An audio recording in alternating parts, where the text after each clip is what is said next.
This is AROK Podcast.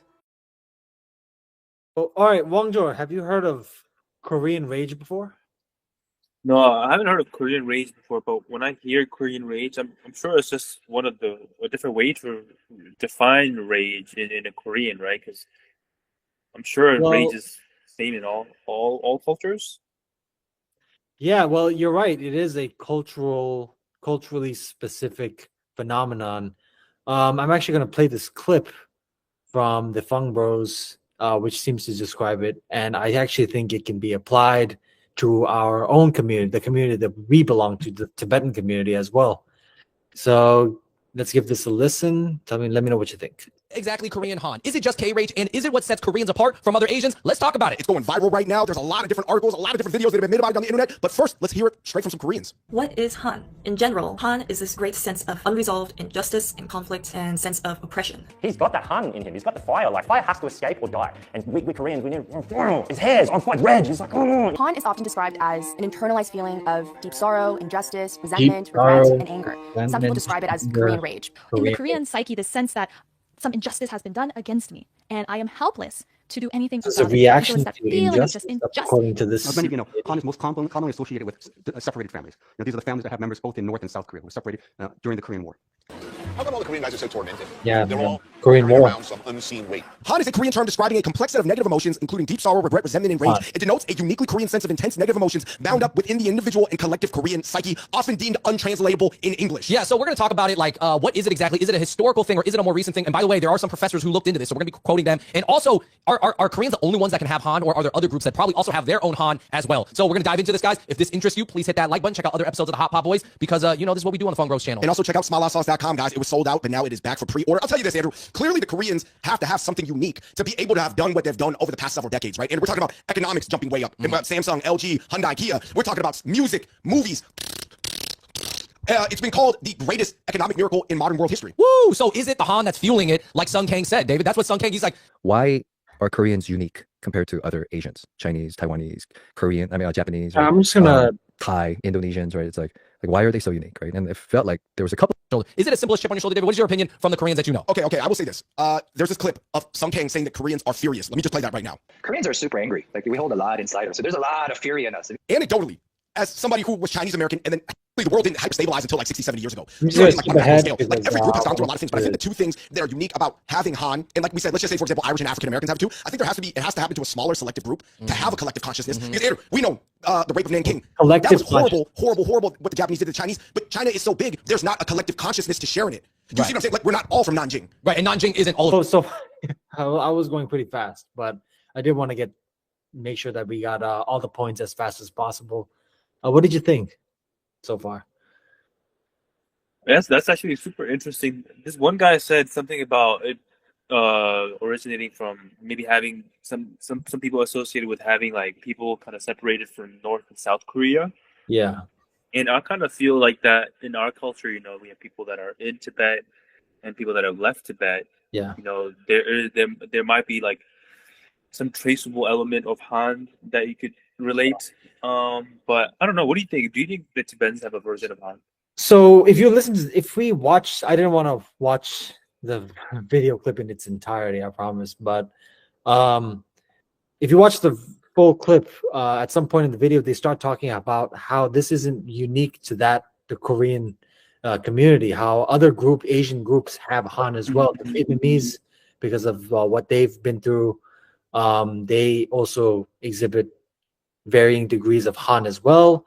So do Egyptians, they say, because of and they just talk about how different Asian groups deal with trauma in different ways. Egyptians, apparently, according to one user who messaged the Fung Bros directly, apparently laugh off their trauma and their pain.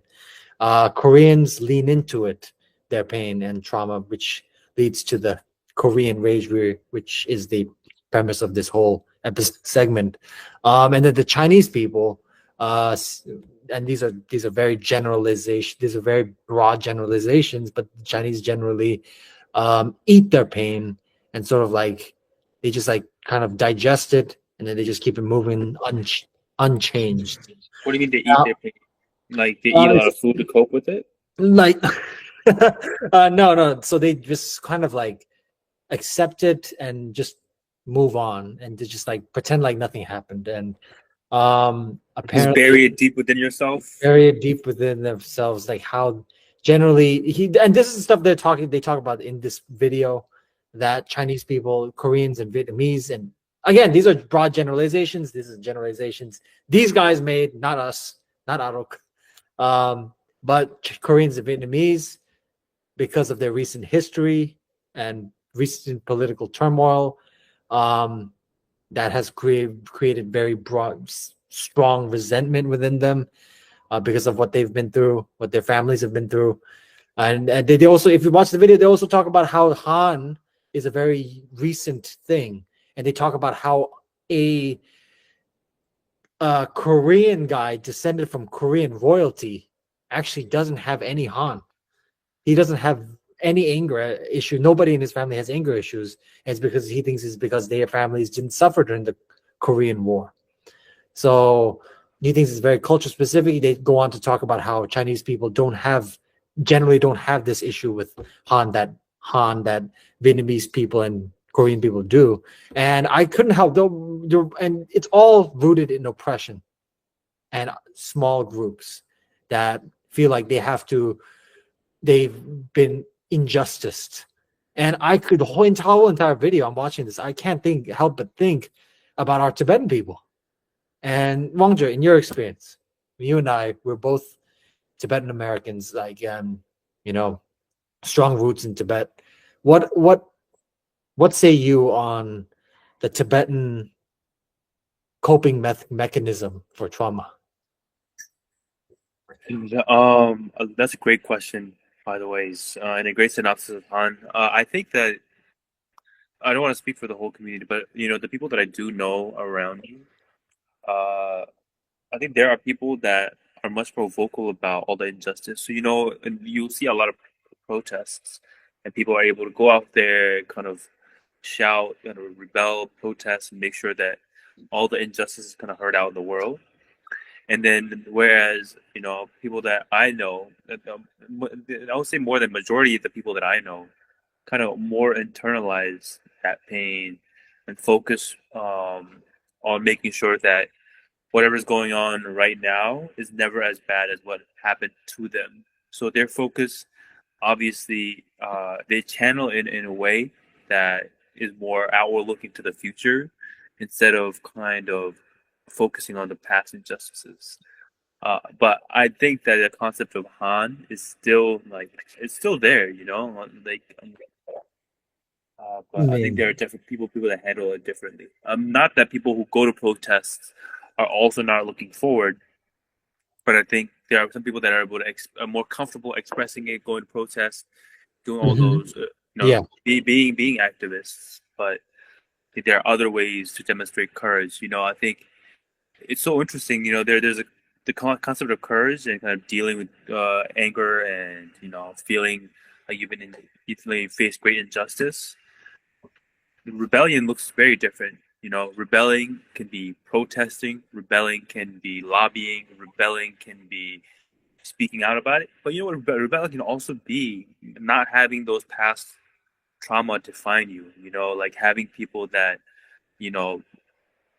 work an 8 to 5 for 40 years to provide for their kids so they don't have to go through suffering is a form of courage and bravery that people don't really see as courageous, but it's extremely brave, and it's extremely hard to do, but it has to be done by everybody. Copes differently, and I think that's my opinion. What do you think is about this issue of Han in our community? Well, I think all right. I'm going to say I partially agree with you. I think it's I think generally from what you've told me, the Tibetan handling of their Han, of our Han, is closer to what the Fung Bros describe as the Chinese way of dealing with it. So that they if you watch the video in its entirety, they talk about how this is something that Chinese people sort of like accept it and just sort of like digest their trauma, let it not faze them. Tibetans, yeah, Koreans, Vietnamese seem to lean into their anger, seem to let their emotions get the better of them. And again, these are generalizations the Fung Bros made, not AROK, not us. But Tibetans, from my experience, I think I do agree. Tibetans are definitely very forward thinking. We've been through a lot in our recent history for sure, just like the Koreans, Vietnamese.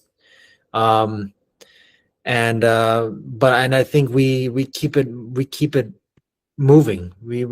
I think I do think a big part of that is because of our Tibetan Buddhism. I mean, what is the main thing about Tibetan Buddhism? Tibetans, most Tibetans, almost every Tibetan I know, even the least religious ones, they hold spirituality at least to a high standard.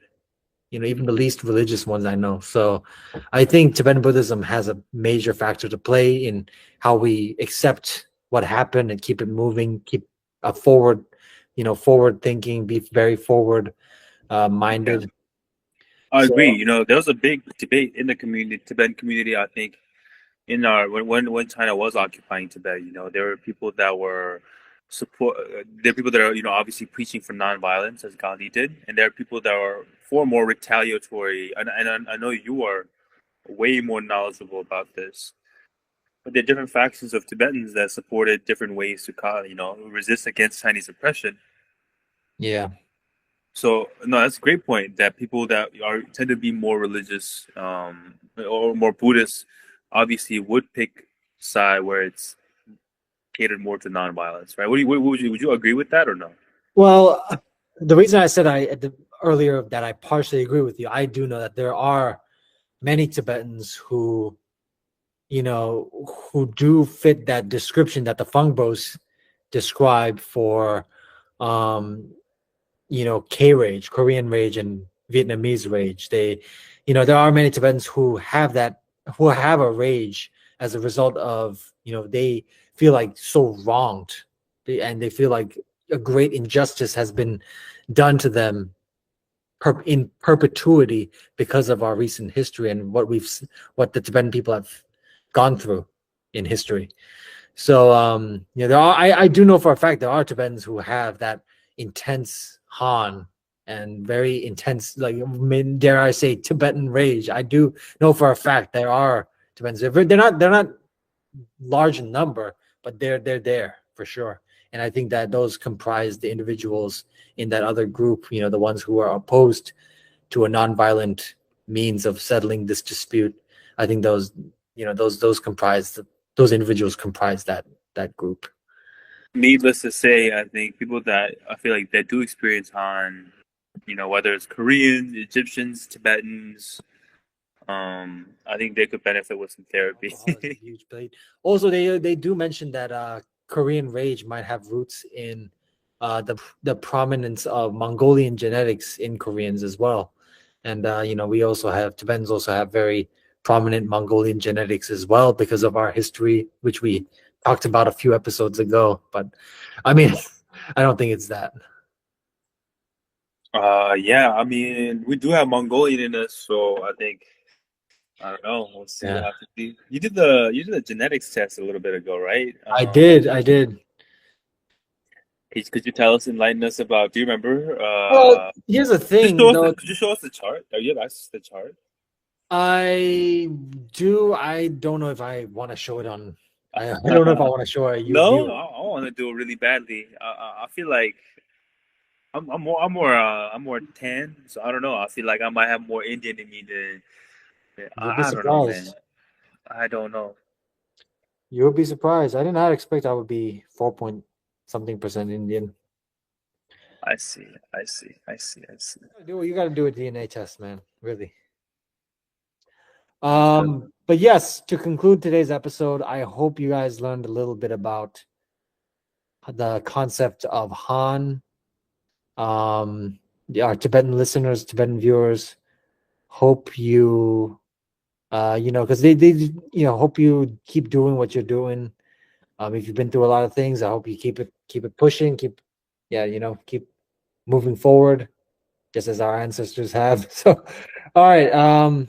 yeah, Wangzhou, I think this was a really great episode, and it's getting pretty late here. Is there anything else we want to say? Oh, my bad. Yeah, thank you so much, everybody, for listening. I think that brought some great insights today. And like always, ask great questions. And no, that's it. All right, brother. Simjanango, Samlo Simjanango. All right, brother. Bye-bye. Samlo Later. Simjanango, Wangzhou Simjanango. AROK. Aro.